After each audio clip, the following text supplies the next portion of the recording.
Како владата ќе докаже дека видеото на кое се гледа од и присутни меѓу луѓето на Мечкинкамен за Илинден извикуваат Северна е лажна вест, како што тврди советникот на премиерот Маријан Забрчанец, оти не е само од еден медиум, односно е снимено од повеќемина. Има ли владата докази за обвинување за медиуми дека шират лажни вести?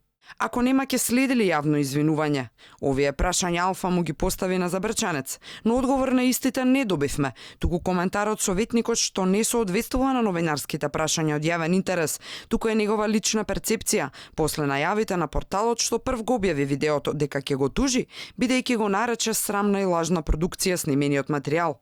Интересно е што некој се препознава во Facebook статус во кој не се споменува име на ни еден медиум. Нека тужат, така побрзо ќе дознаеме дали се медиум тие што ќе тужат, кој им е собственик, кој правен субјект стои позади, дали имаат редакција, како се финансираат и други работи важни за транспарентноста во нашата држава. А видеото не е единствено сведоштво.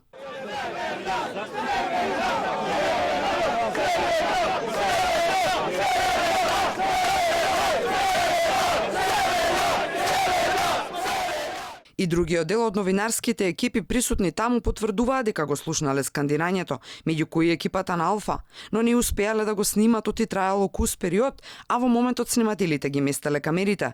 Сепак Забрчанец нема одговор како ќе ги побие медиумските докази, и не само медиумските, туку и на член или симпатизер на СДСМ, кој по обвинувањето на Забрчанец на неговиот Facebook профил коментира дека видеото не е лажна вест, оти тој бил меѓу извикувачите. Не е лажна вест. И јас бев меѓу тие кои скандираа Северна, Северна, и тоа беше заради тоа што група од 20 луѓе од диаспората скандираа никогаш Северна. Овој коментар за кусо време го снема од профилот на Забрчанец. Во продолжение на коментарите оставени се оние во кои се вели дека тие што извикувале никогаш Северна, само Македонија, биле испратени од опозицијата, оти носеле символи на ВМРО, што пак представува своевидно признание дека статусот на Забрчанец е всушност неточен.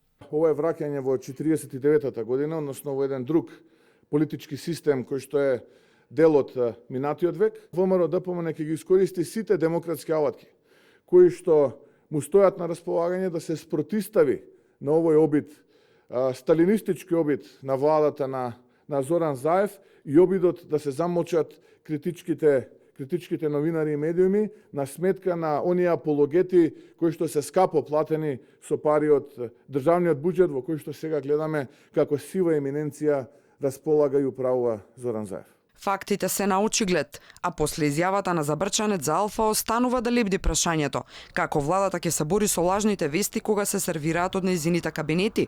Има ли механизам со објективна борба против фейк њуз, што ја најави премиерот, или ќе се сведува на популизам и неаргументирани напади? Транспарентноста во државата за која зборува Забрчанец произлегува од подготвеноста на институциите да одговорат и сервираат вистина.